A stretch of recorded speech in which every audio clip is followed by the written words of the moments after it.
Imagine um lugar intenso, mas muito intenso, que da mesma maneira que te ama, te odeia, às vezes ao mesmo tempo, às vezes alternadamente.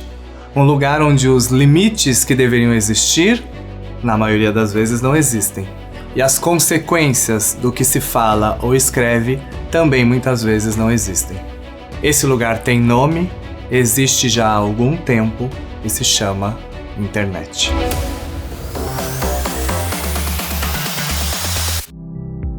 Eu acho que não existe hoje uma pessoa que não tenha uma história de amor e ódio com a internet, ou de amor e ódio que aconteceram através da internet. Eu, por exemplo, já passei por várias situações, ainda mais com a exposição que eu tenho da minha vida, ainda mais por ser drag queen, LGBTQIA+, e todas as camadas que geram o ser que eu sou e que muitas vezes lidam com o preconceito dos outros. Eu não tenho muito hate na internet. Hater eu devo ter alguns, mas eu também não os conheço. Mas as primeiras vezes que eu recebi mensagens de ódio, eu confesso que me abalaram profundamente. Eu chorei, principalmente por não entender como que alguém que não me conhece na vida real está vendo somente um recorte, que é um post, um stories, acha que me conhece a ponto de me odiar. Eu fico me questionando se, enquanto sociedade hoje, nós somos educados para odiar primeiro e amar depois, e não o contrário. Se a internet e as redes sociais são um reflexo do caráter da sociedade e do nível que a sociedade se encontra, ao olhar as redes, o feed, os stories, o que isso diz de nós? Você já parou para pensar nisso? É claro que é muito gostoso você receber o amor, mas até que ponto esse círculo vicioso de que a internet aprova quem merece ou não amor vai continuar? Eu falo que merece ou não amor porque a gente sabe que muita gente recebe o contrário do amor na internet. E as consequências de receber esse ódio são inúmeras, psicológicas, de atentado à vida e uma série de outras coisas que todo mundo já deve saber porque conhece alguém ou já foi a própria pessoa que recebeu esse ódio. Fica aqui a reflexão sobre o que nós fazemos da nossa vida enquanto usuários de internet. O que leva um ser humano a ir num perfil de alguém que ele não conhece, ou mesmo que conheça através de algum trabalho, seja um artista, um cantor, a vociferar, a vomitar, o que quer que seja, sem pensar nas consequências que vai causar na pessoa que está lendo. Hoje, depois de alguns anos da internet, eu confesso que eu fiquei calejado. Eu consegui entender essa separação de que quem fala não me conhece, portanto está falando de um lugar que não é o verdadeiro.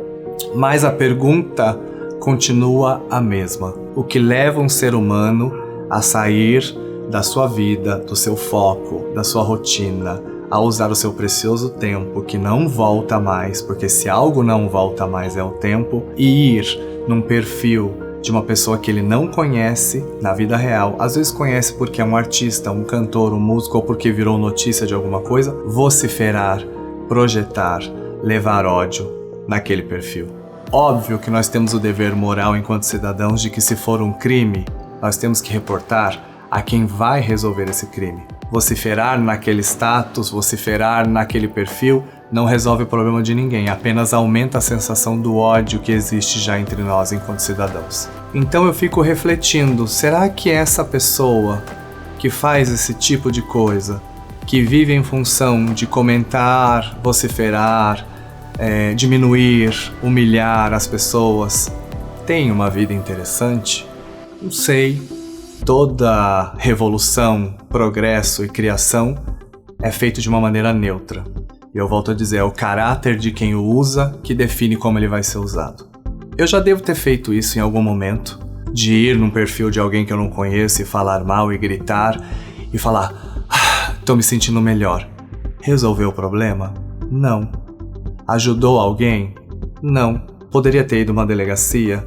Ter mandado uma mensagem para quem realmente pudesse resolver o que eu estava passando? Poderia.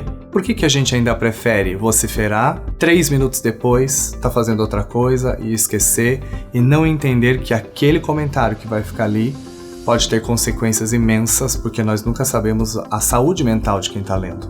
E ao longo desses anos de internet, nós já perdemos vários dos nossos. Quando eu falo vários dos nossos, são outros seres humanos. E que muitas vezes, nesses posts de perdas, outros seres humanos ainda se acham no direito de ir lá, dar risada, diminuir a existência de um ser que é um mundo complexo em si, cheio de possibilidades que lhe foram tiradas por uma coisa que se chama hoje cyberbullying, palavra nova que estamos acostumando ainda a entender. O fato é que às vezes a sensação de viver numa eterna quinta série, onde o bullying na maioria de nós era corriqueiro, permanece. As pessoas só mudaram de idade, profissão, mas a vontade de destruir as outras como uma forma de se elevar continua a mesma. Eu poderia também fazer a mesma coisa de sempre em todos os vídeos, como todos nós que produzimos conteúdos fazemos. Que é pedir para curtir, comentar, compartilhar, porque é disso que a internet vive hoje. E a gente sabe que o engajamento é importante para tudo, mas nenhum engajamento vale mais do que uma vida.